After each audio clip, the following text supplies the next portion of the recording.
This episode of Check for Traps is brought to you by the Count of Monte Bisto, the only gravy granules so large they're considered hazardous to children. Okay, so we're already having some trouble. Aaron is trying to remember the full name of this film. So I'm pretty sure it is Don't Be a Menace in South Central while drinking your juice in the hood. But I often place the while at the beginning, like, you know, as placing him within South Central, not while in the hood. Because obviously there's a bit, you know, as a determiner, it gets slightly awkward there. That is understandable. I mean, the title of this film is just another one of the many puzzles to be solved. I mean, I think it's supposed to be, and again, like I don't think I've seen all the films it's referencing, but I think it's supposed to be referencing films like Juice and South Central, and I think that's what makes it like a horrible patchwork quilt. I think it might be deliberate, but I don't know. It could have been just a... There's plausible deniability there. I think one of them is Don't Be a Menace. I think that's a movie with Tupac in it. Yeah, indeed. And I guess obviously like In the Hood is Boys in the Hood. Boys in the Hood. Which again, this film seems to borrow heavily from, or kind of parody heavily, which I rate. Even down to, and I clocked this, and I was proud that I clocked this, that he is called Ashtray. Yeah. The main character is called Trey, so it's a nice Absolutely. Easter egg out of time. I think watching this film in 2018 is probably not the context. Oh, no, I don't think the Wayans probably believed that 2012 would scour this planet clean, so I'm not sure they thought it would get this far. I mean, even to the point of some of the jokes that these characters make about themselves and the black community generally, I'm not sure if they would be accepted in the new political climate. Massively so. I was like, if anyone made this now, I thought it almost seemed like some sort of like horrible alt-right attack ad at Flames. Like the bit where the man walks along and asks for crack and then offers to suck the guy's dick for crack. And then he's just like, oh man, we're slaves but not in the mind. It was just so... I think there was a scene later in the film where Ashtray is having a conversation with his father while fishing in the river. His father, who's obviously only a couple of years older than him, in his own words. Or a couple of years younger, depending on what part of the script. Because they do reference that he was too young to get into events that Ashtray could get into. Absolutely. So there's a bit of a continuity error there. Or possibly just another brilliant puzzle by the Wayans. But they're having a conversation about what his father told him about aspiration and how it was all about how he needed to get on welfare as quickly as possible, and that welfare equaled free money. So, you know, I'm not really sure if it sets an amazing example to the youth, but I don't think that that's what they had in mind. See, I think you've said to me you don't think this film had a plot, and I've actually detailed here, perhaps the first person to take notes on this film, maybe the first and last. I actually have what I would deem to be a sort of a vague three-act structure that I believe this film follows, and it includes that scene. I think that's a very important scene within the theme of the film, which is obviously the hood. Yes. The all-encompassing hood that consumes these characters and their lives. The hood is a philosophical state. Exactly. Yeah. A philosophical state that many wish to revel in. You know, like Loke Dog has accepted his place in the hood. Yes. As has that old guy on the porch, whose name I can't remember, who wasn't allowed to leave the porch, and obviously his father as well. Yeah. And so what I really feel like this film is about how to deal with the hood. Perceiving the hood from without and then from within, and only once being perceived from within is he able to escape the problems of the hood. Okay. So bear with me here. But it obviously begins with our hero, Ashtray.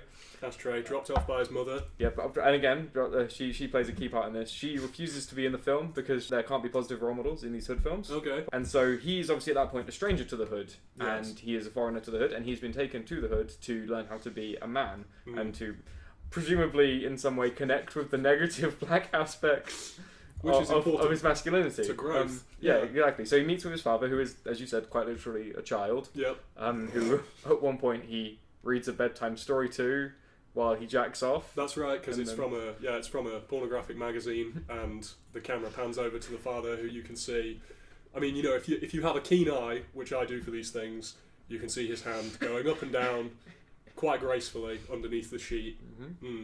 Yeah, there's layers. So yeah, there is, and so he goes to the hood, and to begin with, he meets with Loke Dog. He's a fish out of water in the first act, and I think the first act really ends at the party that him and Preach and Tiny Legs and a Loke Dog attend. This is the cookout. The cookout. The cook, and so the first act begins with him entering the hood and ends with him making out with Doggy Style. I can't remember her name in Swahili.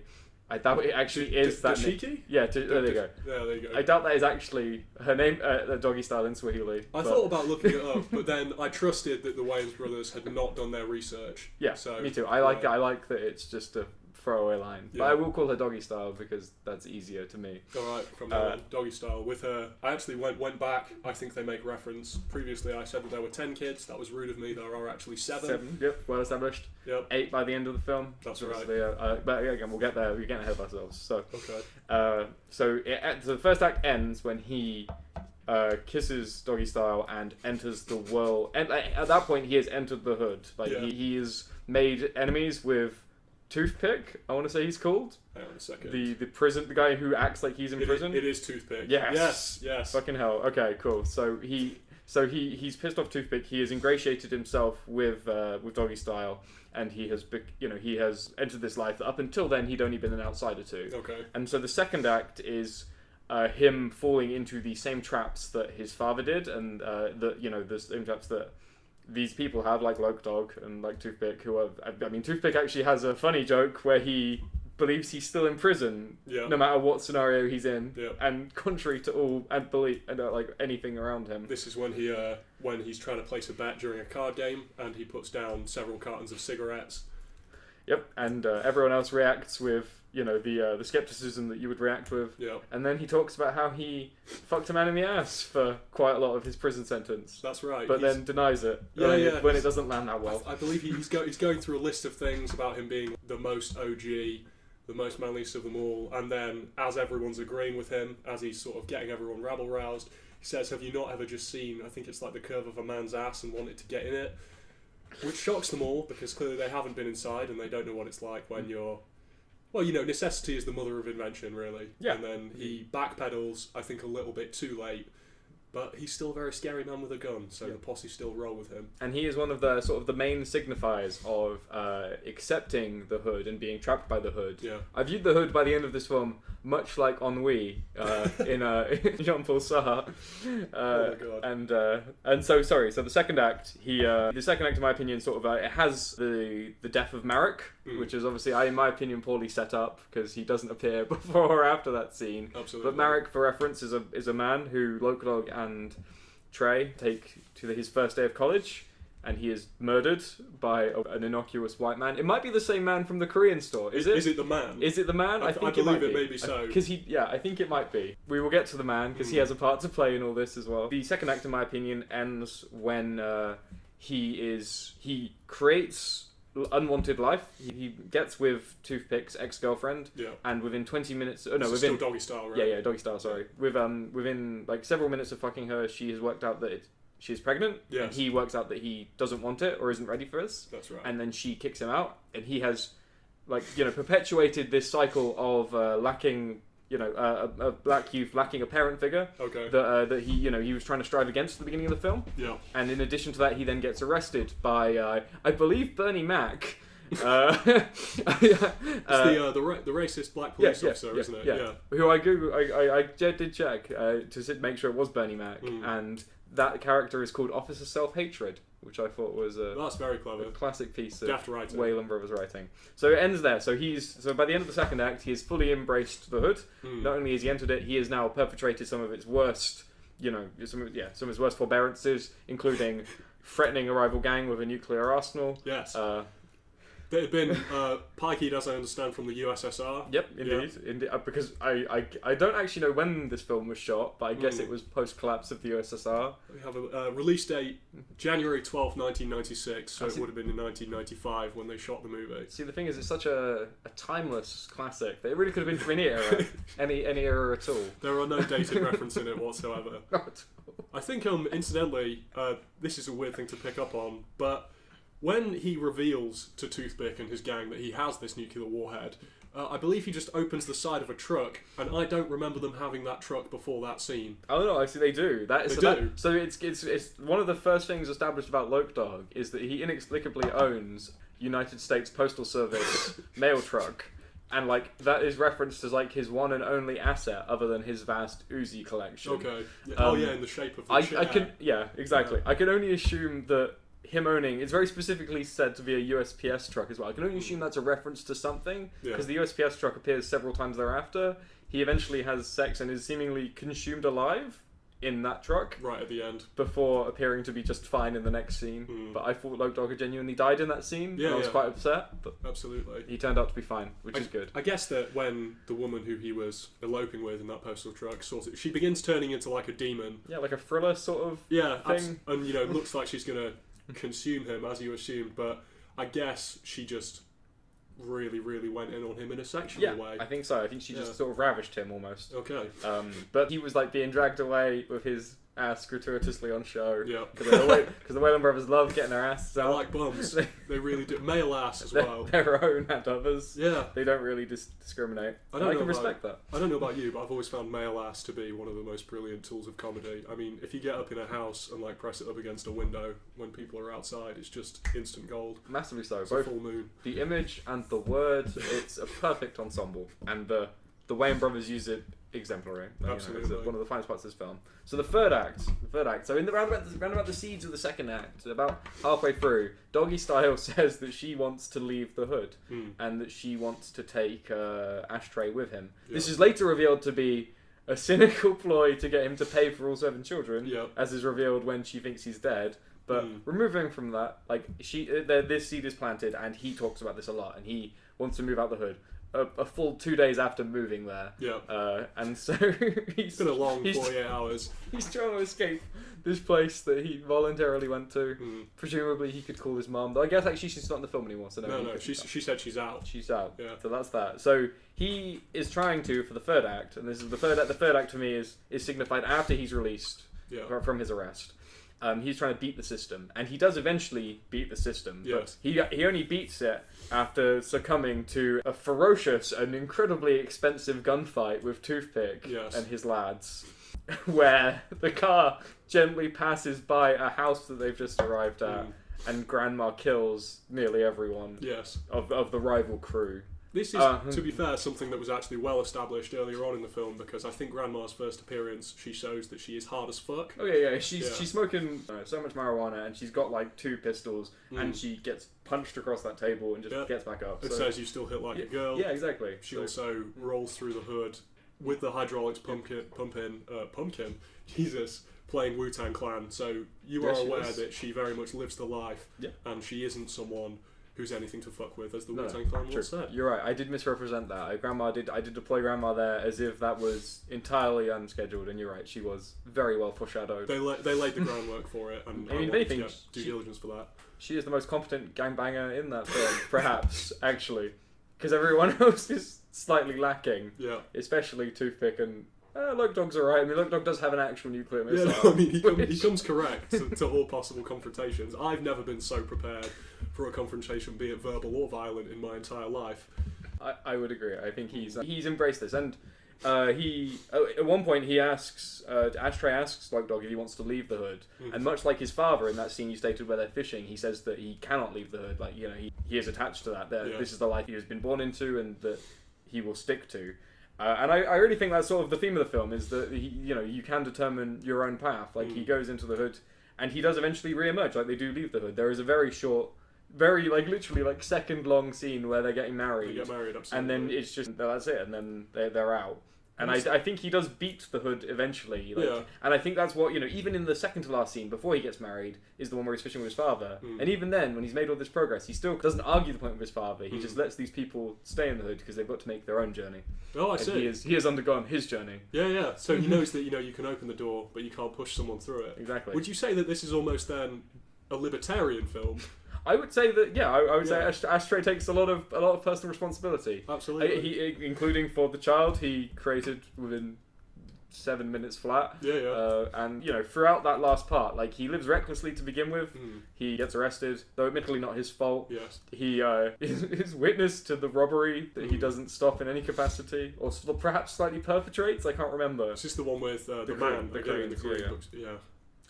So that for the end of my analysis of the plot, I would say that it ends at Act 3 with him leaving the hood, with Preach finally living in a white trailer park with his white girlfriend, and with Loke Dog embracing his life. Preach the I believe is Preach the sort of Nation of Islam guy who says he hates the white man, but he loves the white girls. When pressed on this about this seeming contradiction in his philosophy, he explains that he wants to do to the white women what the white men have been doing to them for hundreds of years. But then, because the Wayans brothers can't ever let that hang, because I think it's fairly apparent at that point that we all know what he's saying, he then says, fuck them. Oh, yes. And then looks at, like, the camera. And I remember that, yeah, because, I mean, I was struggling. I was like, what's this gag trying to tell me? Like, what's the point? I just couldn't get what the white man's been doing to them for hundreds of years that he wants to do to her. But then, luckily, they held my hand through it, which I really needed. Yeah, definitely. I was a bit confused at that point. I mean, I was already steeped in so much cultural lore and reference, and trying to keep up with the quite developed plot. We were strangers in a strange land.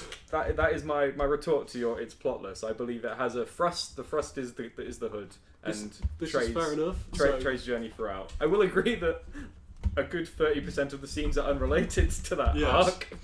But well, I mean, I'm very impressed because, to give some context to my viewing of this film, I'm obviously quite ill right now, and on the day that I watched it, it's even plausible that I was a bit fevered up, because I felt like I was just watching, I don't know, several scripts that were shot out of a cannon. There didn't seem to be anything that pulled me from one scene to the next, other than, wouldn't it be funny if this happened? In a way that I was telling you earlier that I actually respected, because I think that it's easier to have a semblance of a plot in a film, because it makes the writer focus on how they can get the characters from one thing to the next. But here, in an almost brave avant-garde fashion, in my experience, it was just going absolutely anywhere, like a balloon that had been let off in a room and you were just watching it fly around, bouncing off the walls and making jokes about fucking white girls. I mean, I do agree, and I don't think that, I think if there is a narrative thrust to this film, it comes purely from the films that it's parodying, such as Boys in the Hood, like Juice, I believe, and stuff like that. I think it's purely because they're parodying the beats that these characters go through, and so inadvertently they managed to tack on Ashtray's development, and again purely by borrowing tropes. Because even that line about leaving the hood, I'm pretty sure was throwaway, purely from their marriage scene being so short and such an inconsequential part of the actual film. Like, I imagine they got to the end of it and they're like, oh shit, we need to actually finish this film. It can't end with the dad talking about how great welfare checks are. Oh my god, we're running over the 90-minute mark and we realise we don't know where this is going, so we have to wrap this up as soon as possible with a marriage. Which is another thing. It is perfectly, it's like an hour and 30 minutes. Absolutely. Which is, to me, that already makes a movie at least 80% fresh. I would say that it's better than Batman vs Superman, Dawn of Justice, and they spent a lot more money on that. So they're the Wayans. Going back actually to having a plot and using that plot as a thrust, I do think. I know obviously they only were involved directly in the first two Scary Movies, I want to say. But all of those Scary Movie films and the other movie films, of which I'm slightly more spotty on. The movie films, like a superhero movie, epic movie, disaster movie. Yeah, that sort of tribe. Vampire Sucks, which I believe was one of those, despite not having... You could have just called it Vampire Movie, I don't know. But Meet the Spartans, I think that was them as well. Exactly. So there are so many different strains to this disease, it's hard to... They're credited, weirdly enough. The Wayans are credited in most of those films, despite having not been in nearly any of them, which I think is probably slander. At this point, but maybe their lawyers are pretty bad. Oh man, I would be furious if the lights came up during one of those movies and then just someone had put my name in the credits. I would have to hunt them down and kill them. Executive producer Joshua Jack. Fuck I was. Jesus Christ. So in those films generally, and bearing in mind I probably haven't watched one of those entirely since I was 16, but I always seem to recall that they had a very lazy, like, ham-fisted plot. And again, like you said, largely just to sort of get you from scene to scene. Yeah. And I do agree that what makes this film quite unique is it doesn't really rely on that. Like I said, some of the most impactful scenes, in my opinion, impactful is the wrong word, the scenes I remember the most. Okay, dialing it back down there.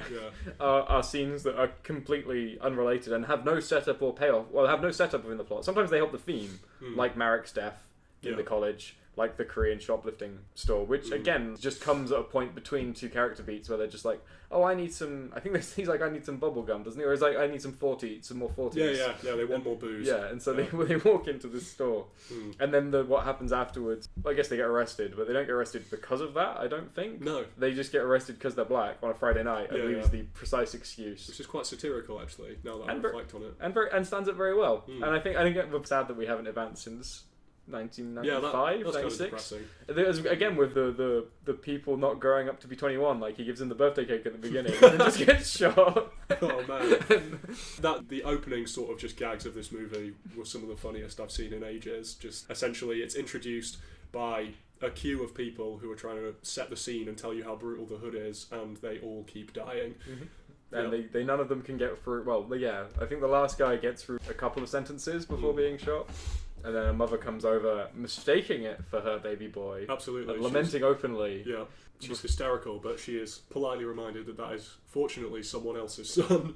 Fortunately for her, at the very least.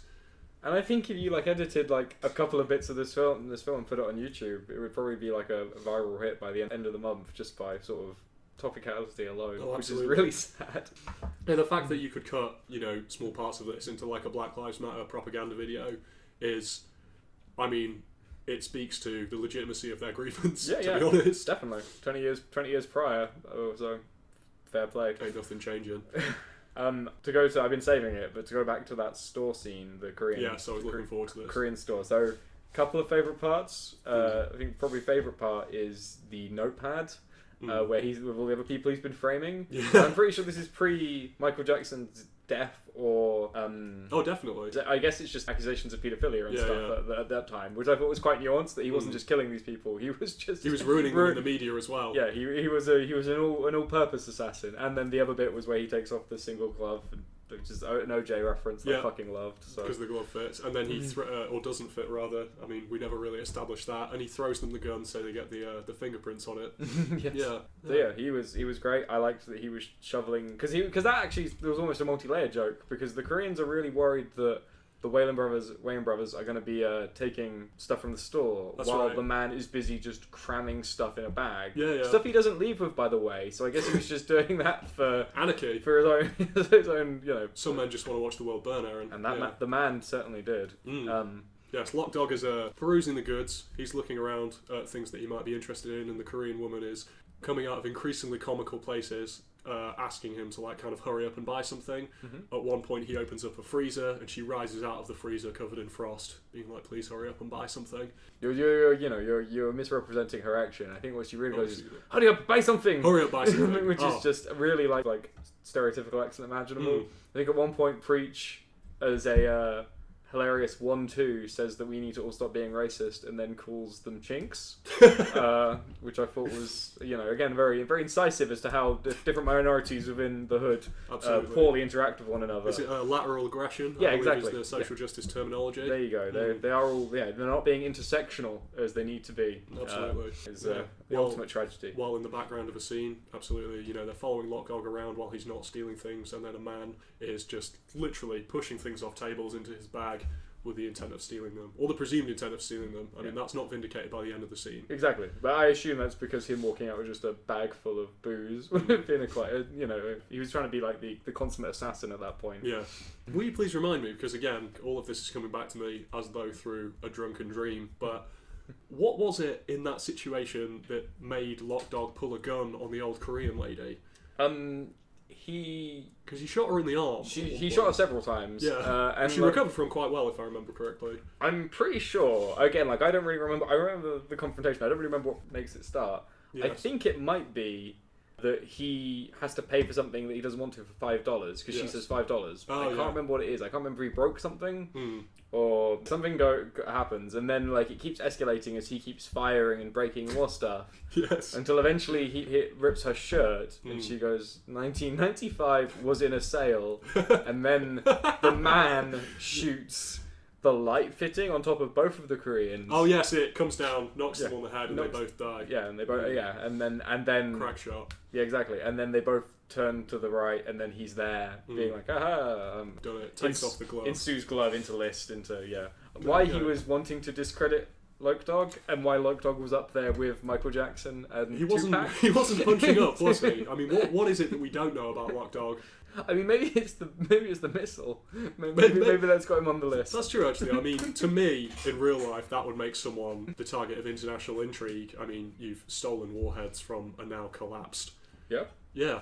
Yeah, I'd agree. I think imagine who he could sell that to. Like, he could have easily bought his own hood with just the profits from that alone. I mean, he could start making negotiations with the American government to maybe start treating the black community with more respect and giving them the social services they need by saying, well, I do actually have this nuclear warhead in my postal truck. That I plan to detonate, I could fire it on a white neighbourhood. I could do that. Okay, well, we've solved that one. Yeah, exactly. And then maybe that's what happens in Don't Be a Menace 2, the Loke Dog story. Jesus. I mean, the climate with sequels and prequels that we currently live in, it's entirely plausible. I don't see why we haven't seen... I was thinking that. The Wayans Brothers don't seem to actually be remaking any of their stuff like you think they might be. Because I assume they're quite low on money at this point.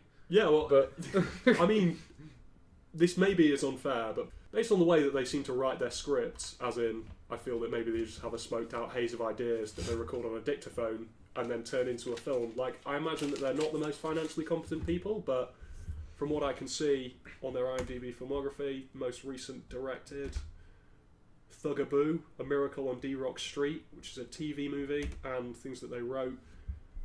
Scary Movie 5, 2013. Jesus, I didn't realise they were still involved in the scary movies. That's mad. I take it back. Sorry, but based on characters created by us. Oh no, that's the slander I was talking about. So they've been sent a check and also had their reputations discredited even more. Yeah, poor guys. One of my closing statements on this. Go on. There's a couple actually. I go to, again, like going from my notes.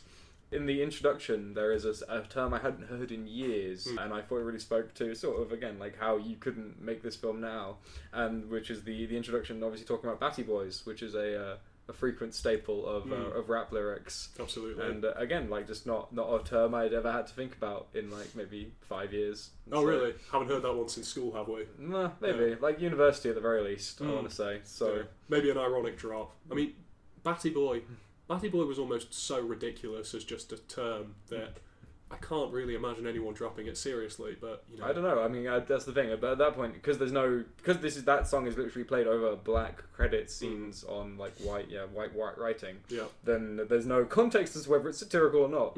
It is just the introduction song.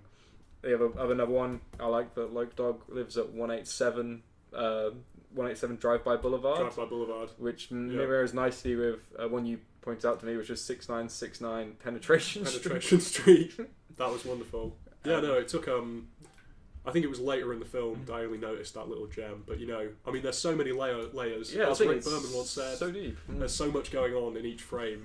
worth the price of admission, which was nothing. Which was nothing at all. I mean, I would say in closing that I think the scene that really blew my socks off the most was the sex scene between Doggy Style and Ashtray, where during the foreplay, I believe she opened the fridge to get some sensual items out, and it lingered, as I said before, on like a mouldy lemon. I believe she got some cheese out. Yep. She was eating the cheese and melting the cheese on him with a lighter, which was quite impressive. That's right. I don't assume that works. She poured what I maybe racistly assumed to be Kool-Aid on his chest. He was drinking that out of his chest.